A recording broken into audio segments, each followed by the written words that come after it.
ছাত্ৰ ছাত্ৰীসকল এইটো ভিডিঅ'ৰ জৰিয়তে মই আলোচনা কৰিম HSLC 2025ত ত্ৰিভুজ চেপ্টাৰৰ পৰা কেনেকুৱা টাইপৰ কুৱেশ্যন আহিব এইখিনি আমি আলোচনা কৰিম। পেজ নাম্বাৰ 159ৰ অনুশীলনী 6.1ৰ 1 নম্বৰত কেইটামান MCQ আছে, ডেট মিন্স খালী ঠাই আছে।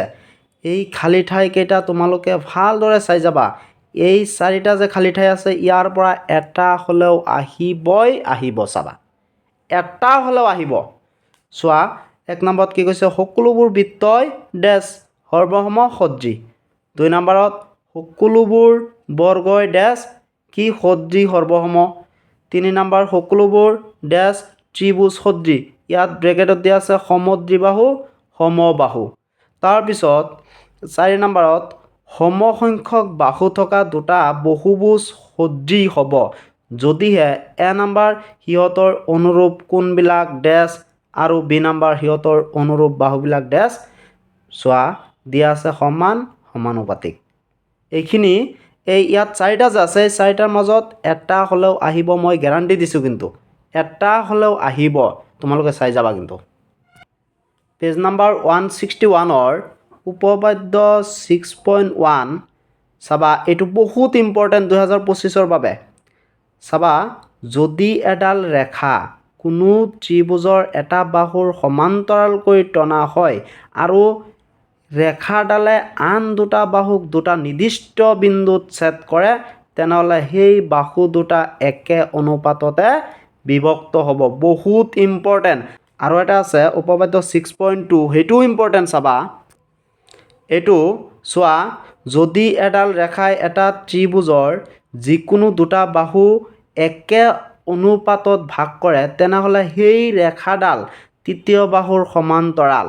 মই এইখিনি গেৰাণ্টি দিছোঁ যে উপপাদ্য 6.1 আৰু 2 এই দুটাৰ পৰা এটা 2025ত আহিবই। চাবা পেজ নাম্বাৰ 165ৰ উদাহৰণ 3টো ইম্পৰ্টেণ্ট আছে। চাবা তাৰপিছত চাবা অনুশীলনী 6.2ৰ কেইটামান চিত্ৰ আছে, ইয়াৰ পৰা কিন্তু MCQ আহিব, মনত ৰাখিবা, ইয়াৰ পৰা MCQ আহিব কিন্তু। চাবা পেজ নাম্বাৰ 166ৰ 2 নম্বৰ কুৱেশ্যন চাবা, ইয়াৰ পৰা কিন্তু MCQ টাইপৰ কুৱেশ্যন আহিব।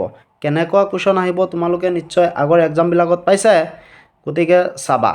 তাৰপিছত ইম্পৰ্টেণ্ট আছে কুৱেশ্যন 3, বহুত ইম্পৰ্টেণ্ট। চাবা কি কৈছে, যদি LM সমান্তৰাল CB আৰু LN সমান্তৰাল CD প্ৰমাণ কৰা যে AM/AB = AN/AD, এইটো ইম্পৰ্টেণ্ট।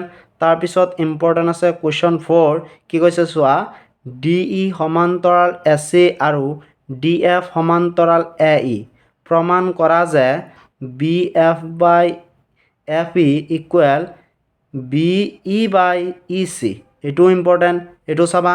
তাৰপিছত ইম্পৰ্টেণ্ট আছে কুৱেশ্যন 5টো, চোৱা কি কৈছে, DE সমান্তৰাল OQ আৰু DF সমান্তৰাল OR দেখুওৱা যে EF সমান্তৰাল QR, এইটো কুৱেশ্যনো তোমালোকে চাবা। তাৰপিছত আছে ইম্পৰ্টেণ্ট কুৱেশ্যন 9টো, চাবা কি কৈছে যে ABCD ট্ৰেপিজিয়ামৰ AB সমান্তৰাল DC আৰু ইয়াৰ কৰ্ণ দুডাল পৰস্পৰ অবিন্দুত ছেদিত হয়, দেখুওৱা যে AO/BO = CO/DO, এইটো কুৱেশ্যনো সচৰাচৰ তোমালোকে দেখা পোৱা, গতিকে এইটো চাই যাবা। তাৰপিছত আছে ইম্পৰ্টেণ্ট পেজ নাম্বাৰ 167ৰ কুৱেশ্যন 10টো বহুত ইম্পৰ্টেণ্ট হৈ আছে, এইটো তোমালোকে চাবা।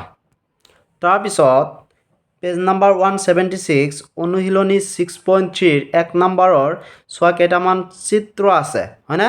এইটো বহুত important.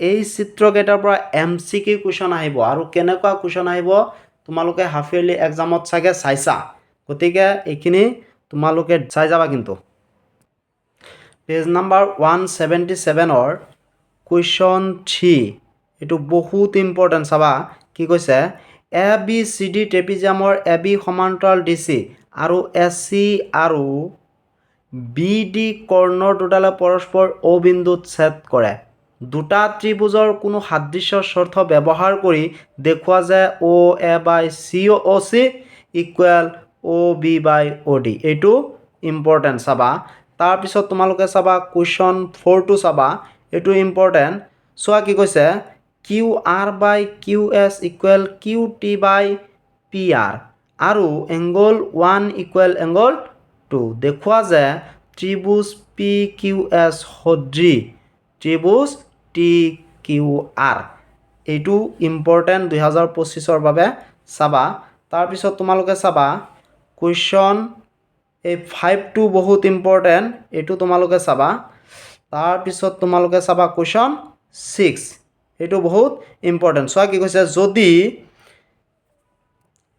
ত্ৰিভুজ A B E সৰ্বাংগসম ত্ৰিভুজ A C D দেখুওৱা যে ত্ৰিভুজ এ ডি ই সদৃশ ত্ৰিভুজ এ বি চি গতিকে এইখিনিয়ে আছিল ত্ৰিভুজ চেপ্টাৰৰ পৰা HSLC 2025ত আহিব লগা ইম্পৰ্টেণ্ট কুৱেশ্যন গতিকে তোমালোকে এইখিনি ভালদৰে চাই যাবা এইখিনিৰ পৰাই কুৱেশ্যন আহিব ধন্যবাদ